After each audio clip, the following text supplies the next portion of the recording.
गरुड़ जी ने कहा, हे प्रभु, पुण्य आत्माओं की सारी पारलौकिक क्रियाओं के संबंध में मुझे बताइए। पुत्रों को जिस प्रकार वह क्रिया करनी चाहिए उसे उसी प्रकार कहिए।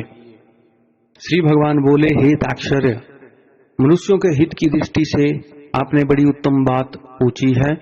धार्मिक मनुष्य के लिए करने योग्य जो कृत्य है वह सब मैं तुम्हें कहता हूँ।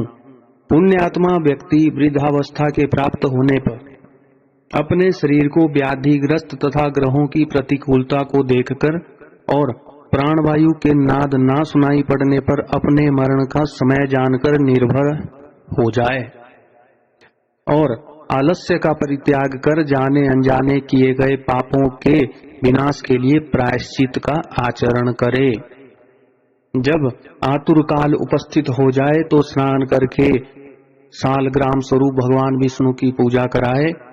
गंध, पुष्प, कुंकुम, तुलसी दल, धूप, दीप तथा बहुत से मोदक आदि नैवेद्यों को समर्पित करके भगवान की अर्चा करे और विप्रों को दक्षिणा देकर नैवेद्य का ही भोजन कराए तथा अष्टाक्षर अथवा द्वादशाक्षर मंत्र का जप करे। भगवान विष्णु और शिव के नाम का स्मरण करे और सुने। भगवान का नाम कानों से सुनाई पड़ने पर वह मनुष्य के पाप को नष्ट करता है। रोगी के समीप आकर बांधवों को शोक नहीं करना चाहिए, प्रत्युत मेरे पवित्र नाम का बार बार स्मरण करना चाहिए। विद्वान व्यक्ति को मत्स्य, कूर्म, बराह, नारसिंह, वामन, परशुराम, राम, कृष्ण, बुद्ध और कल्कि इन 10 नामों का सदा स्मरण कीर्तन करना चाहिए। जो व्यक्ति रोगी के समीप उपयुक्त नामों का कीर्तन करते हैं वे ही उसके सच्चे बांधव कहे गए हैं। कृष्ण यह मंगलमय नाम जिसकी वाणी से उच्चरित होता है उसके करोड़ों महापातक तत्काल भस्म हो जाते हैं। मरणासन अवस्था में अपने पुत्र के बहाने से नारायण नाम लेकर अजामिल भी भगवान धाम को प्राप्त हो गया, तो फिर जो श्रद्धा पूर्वक भगवान के नाम का उच्चारण करने वाले हैं उनके विषय में क्या कहना। दूषित चित्त वृत्ति वाले मनुष्य के द्वारा भी स्मरण किए जाने पर भगवान उसके समस्त पापों को नष्ट कर देते हैं, जैसे अनिच्छा पूर्वक भी स्पर्श करने पर अग्नि जलाता ही है। हे द्विज, वासना के सहित पापों का समूल विनाश करने की जितनी शक्ति भगवान के नाम में है, पातकी मनुष्य उतना पाप करने में समर्थ ही नहीं है। यमदेव अपने किंकरों से कहते हैं, हे दूतों, हमारे पास नास्तिक जनों को ले आया करो। भगवान के नाम का स्मरण करने वाले मनुष्यों को मेरे पास मत लाया करो, क्योंकि मैं स्वयं अच्युत, केशव, राम, नारायण, कृष्ण, दामोदर, वासुदेव, हरि, श्रीधर, माधव, गोपिका वल्लभ, जानकी नायक रामचंद्र का भजन करता हूँ। हे दूतों, जो व्यक्ति हे कमल नयन, हे वासुदेव, हे विष्णु, हे धरणीधर, हे अच्युत, हे शंख चक्रपाणी, आप मेरे शरणदाता हो, ऐसा कहते हैं, उन निष्पाप भक्तियों को तुम दूर से ही छोड़ देना। हे दूतों, जो निष्किंचन और रसज्ञ परमहंसों के द्वारा निरंतर आस्वादित भगवान मुकुंद के पादारविंद मकरंद रस से विमुख हैं, अर्थात भगवत भक्ति से विमुख हैं और नरक के मूल गृहस्थी के प्रपंच में तृष्णा से बद्ध हैं, ऐसे असत पुरुषों को मेरे पास लाया करो और सत्पुरुषों को मत लाया करो। जिनकी जीवा भगवान के गुण और नाम का कीर्तन नहीं करती, चित्त भगवान के चरणाविंद का स्मरण नहीं करता, सिर एक बार भी भगवान को प्रणाम नहीं करता, ऐसे विष्णु के आराधना उपासनादि कृत्यों से रहित असत पुरुषों को मेरे पास ले आओ।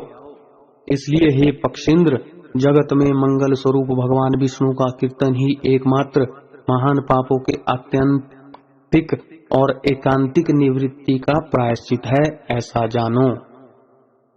नारायण से परांग मुख रहने वाले व्यक्तियों के द्वारा किए गए प्रायश्चित तारण भी दुर्बुद्धि प्राणी को उसी प्रकार पवित्र नहीं कर सकते जैसे मदिरा से भरे घट को गंगा जी सदृश नदियां पवित्र नहीं कर सकती। भगवान कृष्ण के नाम स्मरण से पाप नष्ट हो जाने के कारण जीव नरक को नहीं देखते, और स्वप्न में भी कभी यम तथा यमदूतों को नहीं देखते हैं।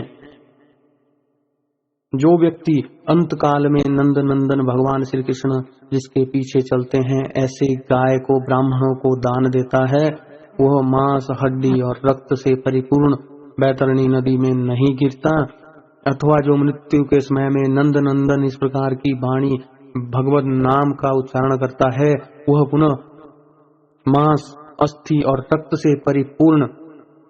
रक्त से पूर्ण बैतरणी रूपी शरीर को प्राप्त नहीं करता, शरीर धारण नहीं करता, अर्थात मुक्त हो जाता है। अतः पापों के समूह को नष्ट करने वाले महाविष्णु के नाम का स्मरण करना चाहिए, अथवा गीता या विष्णु शस्त्र नाम का पठन अथवा श्रवण करना चाहिए। एकादशी का व्रत, गीता, गंगाजल, तुलसी दल, भगवान विष्णु का चरणामृत और नाम, ये मरण काल में मुक्ति देने वाले हैं। इसके बाद घृत और सुवर्ण सहित अन्नदान का संकल्प करे। श्रोत्रिय, द्विज, वेद पाठी ब्राह्मण को सवत्सा गौ का दान करे। हे ताक्षर्य, जो मनुष्य अंतकाल में थोड़ा या बहुत दान देता है और पुत्र उसका अनुमोदन करता है, वह दान क्षय होता है। सतपुत्र को चाहिए कि अंतकाल में सभी प्रकार का दान दिलाए। लोक में धर्मज्ञ पुरुष इसलिए पुरुष के लिए प्रार्थना करते हैं, पुत्र के लिए प्रार्थना करते हैं। भूमि पर स्थित आधी आंख मूंदे हुए पिता को देखकर पुत्रों को उनके द्वारा पूर्व संचित धन के विषय में तृष्णा नहीं करनी चाहिए। सतपुत्र के द्वारा दिए गए दान से जब तक उसका पिता जीवित हो तब तक, और फिर मृत्यु के अनंतर आतिवाहिक शरीर से भी परलोक के मार्ग में वह दुख प्राप्त नहीं करता। आतुर काल और ग्रहण काल, इन दोनों कालों में दिए गए दान का विशेष महत्व है, इसलिए तिल आदि अष्ट दान अवश्य देने चाहिए। तिल, लोहा, सोना, कपास, नमक, सप्तधान्य, भूमि और गौ, इनमें से एक एक का दान भी पवित्र करने वाला है। यह अष्ट महादान महापातकों का नाश करने वाला है, अतः अंत काल में इसे देना चाहिए। इन दानों का जो उत्तम फल है उसे सुनो। तीनों प्रकार के पवित्र तिल मेरे पसीने से उत्पन्न हुए हैं। असुर, दानव और दैत्य तिल दान से तृप्त होते हैं। श्वेत, कृष्ण तथा कपिल भूरे वर्ण के तिल का दान वाणी, मन और शरीर के द्वारा किए गए त्रिविध पापों को नष्ट कर देता है।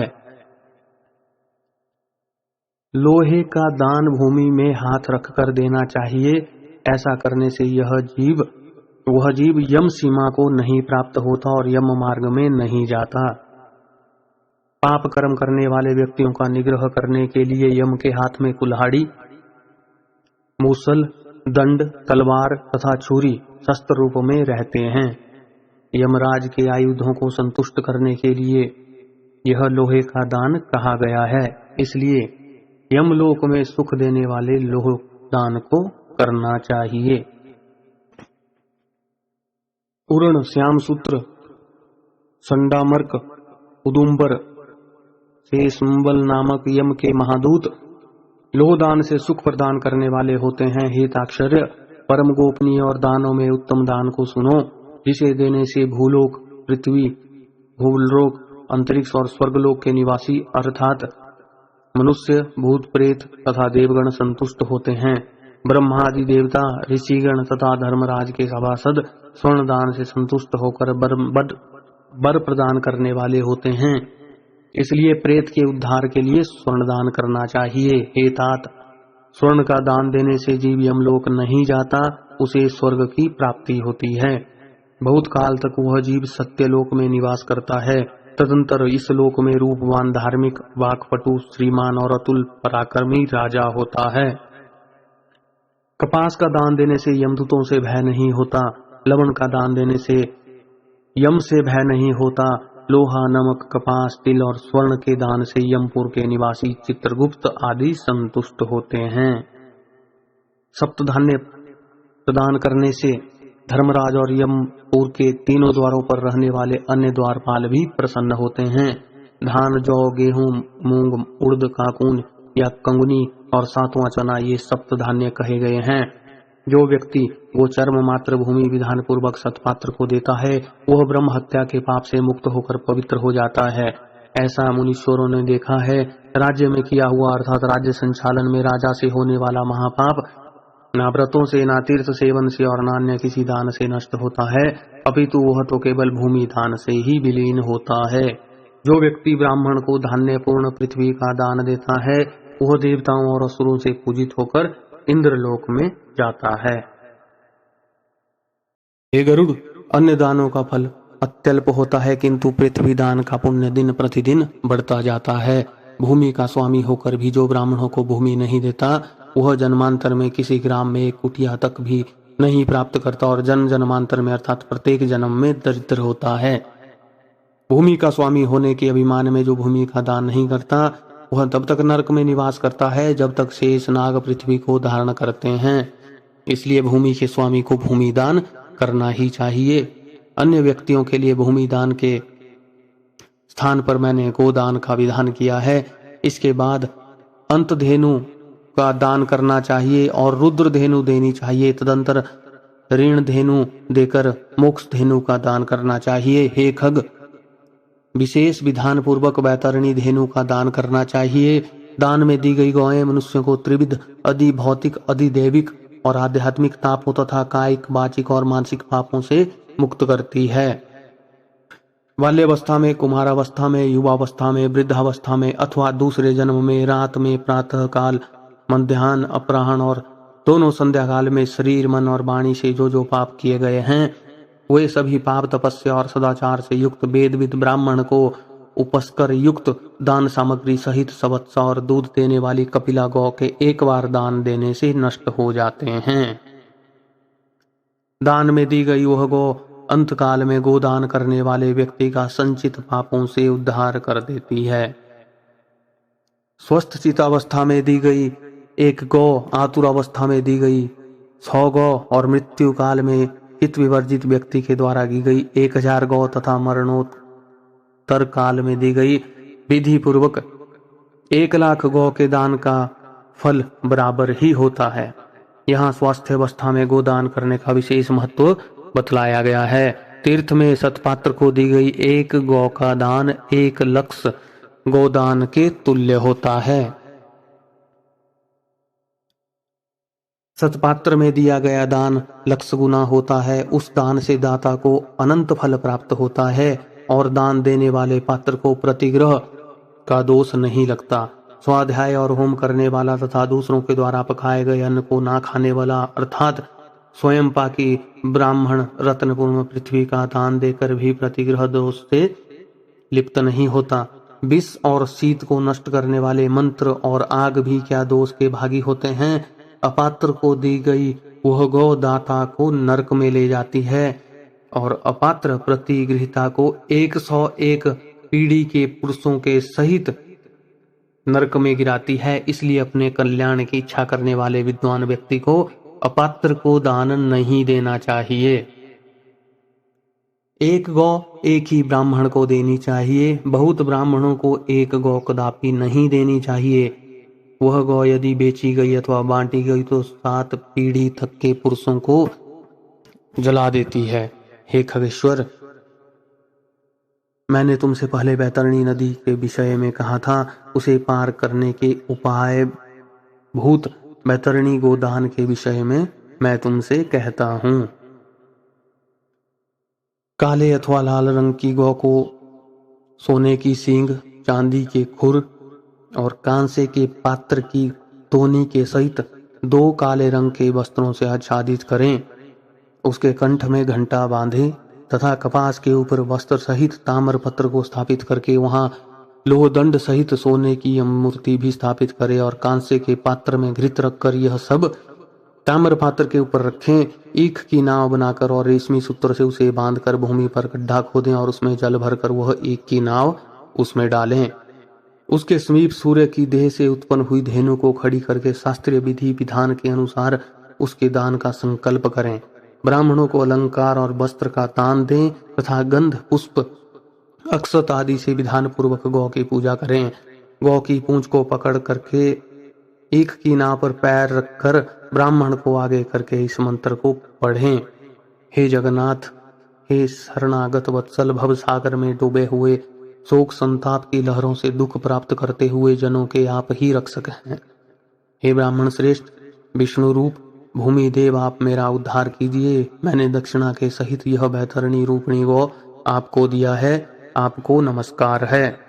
मैं महा भयावह यम मार्ग में 100 योजन विस्तार वाली उस बैतरणी नदी को पार करने की इच्छा से आपको इस बैतरणी गौ का दान देता हूँ, आपको नमस्कार है।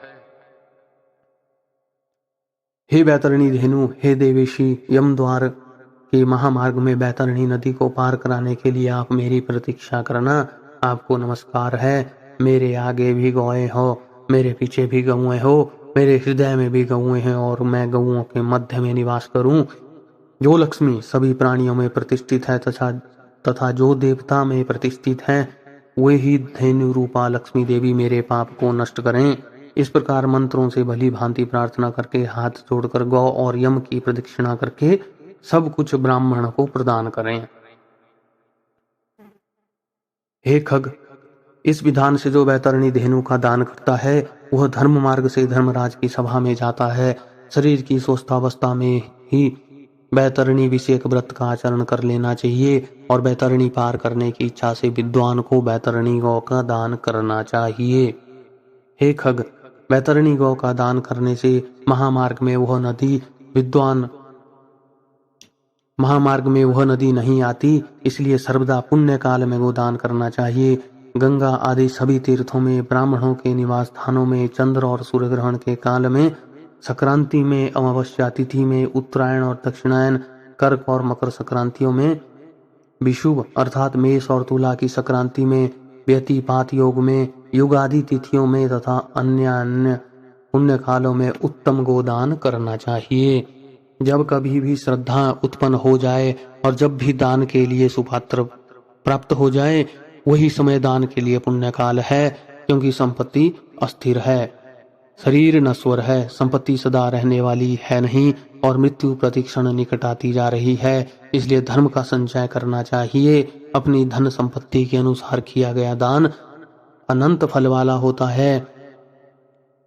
इसलिए अपने कल्याण की इच्छा रखने वाले व्यक्ति को विद्वान ब्राह्मण को दान देना चाहिए। अपने हाथ से अपने कल्याण के लिए दिया गया अल्पवित्त वाला वह दान भी अक्षय होता है और उसका फल भी तत्काल प्राप्त होता है। दान रूपी पाथय को लेकर जीव परलोक के महामार्ग में सुखपूर्वक जाता है, अर्थात दान रूपी पाथय रहित प्राणी को यम मार्ग में क्लेश प्राप्त होता है। पृथ्वी पर मनुष्यों के द्वारा जो जो दान दिए जाते हैं, यमलोक के मार्ग में वे सभी आगे आगे उपस्थित हो जाते हैं। महान पुण्य के प्रभाव से मनुष्य जन्म प्राप्त होता है।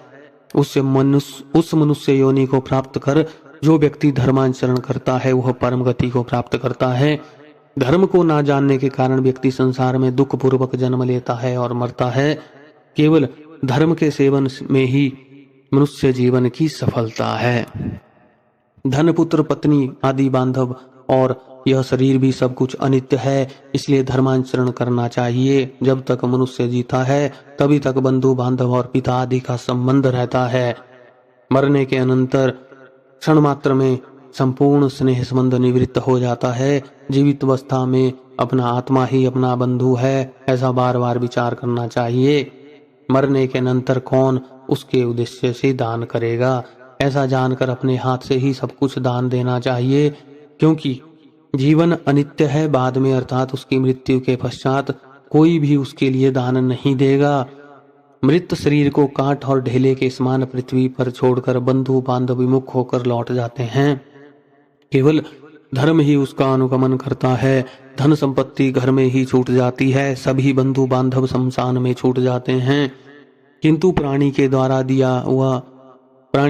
किया हुआ शुभाशुभ कर्म परलोक में उसके पीछे पीछे जाता है। शरीर आग से जल जाता है, किंतु किया हुआ कर्म साथ में जाता है। प्राणी जो कुछ पाप अथवा पुण्य करता है, उसका वह सर्वत्र भोग प्राप्त करता है। इस दुखपूर्ण संसार में कोई भी किसी का बंधु नहीं है। प्राणी अपने कर्म संबंध से संसार में आता है और फल भोग के कर्म का क्षय होने पर पुनः चला जाता है, अर्थात मृत्यु को प्राप्त हो जाता है। माता पिता पुत्र भाई बंधु और पत्नी आदि का परस्पर मिलन प्याऊ पर एकत्र हुए जंतुओं के समान अर्थात नदी में बहने वाले काष्ठ समूह के समान नितांत चंचल अर्थात अस्थिर है। किसके पुत्र, किसके पौत्र, किसकी भार्या और किसका धन संसार में कोई किसी का नहीं है, इसलिए अपने हाथ से स्वयं दान देना चाहिए। जब तक धन अपने अधीन है तब तक ब्राह्मण को दान कर दें, क्योंकि धन दूसरे के अधीन हो जाने पर तो दान देने के लिए कहने का साहस भी नहीं होगा। पूर्व जन्म में किए हुए दान के फलस्वरूप यहाँ बहुत सारा धन प्राप्त हुआ है, इसलिए ऐसा जानकर धर्म के लिए धन देना चाहिए। धर्म से अर्थ की प्राप्ति होती है, धर्म से काम की प्राप्ति होती है और धर्म से ही मोक्ष की भी प्राप्ति होती है, इसलिए धर्माचरण करना चाहिए। धर्म श्रद्धा से किया जाता है, बहुत सी धनराशि से नहीं। अकिंचन मुनिगण भी श्रद्धावान होकर स्वर्ग को प्राप्त हुए हैं। जो मनुष्य पत्र पुष्प फल अथवा जल मुझे भक्ति भाव से समर्पित करता है, उस संशय आत्मा के द्वारा भक्ति पूर्वक दिए गए पदार्थों को मैं प्राप्त करता हूँ। इसलिए विधि विधान पूर्वक अवश्य ही दान देना चाहिए। थोड़ा हो या अधिक इसकी कोई गणना नहीं करनी चाहिए। जो पुत्र पृथ्वी पर पड़े हुए आतुर पिता के द्वारा दान दिलाता है, वह धर्मात्मा पुत्र देवताओं के लिए भी पूजनीय होता है। माता पिता के निमित्त को धन पुत्र के द्वारा सत्पात्र को समर्पित किया जाता है, उससे पुत्र पौत्र प्रपौत्र के साथ वह व्यक्ति स्वयं पवित्र हो जाता है। पिता के उद्देश्य से किए गए दान से 100 गुना, माता के उद्देश्य से किए गए दान से 1000 गुना और बहन के उद्देश्य से किए गए दान से 10,000 गुना और सहोदर भाई के निमित्त किए गए दान से अनंत गुना फल प्राप्त होता है। दान देने वाला उपद्रवग्रस्त नहीं होता, उसे नरक यातना नहीं प्राप्त होती और मृत्यु काल में उसे यमदूतों से भी कोई भय नहीं लगता। हे खग, यदि कोई व्यक्ति लोभ से आतुर काल में दान नहीं देते, वे कंजूस महापापी मरने के अनंतर शोक गमन होते हैं। आतुर काल में आतुर के उद्देश्य से जो पुत्र पौत्र सहोदर भाई सहोदरी और सुहृद सज्जन दान नहीं करते वे ब्रह्म हत्यारे हैं, इसमें तनिक भी संशय नहीं है। भगवान विष्णु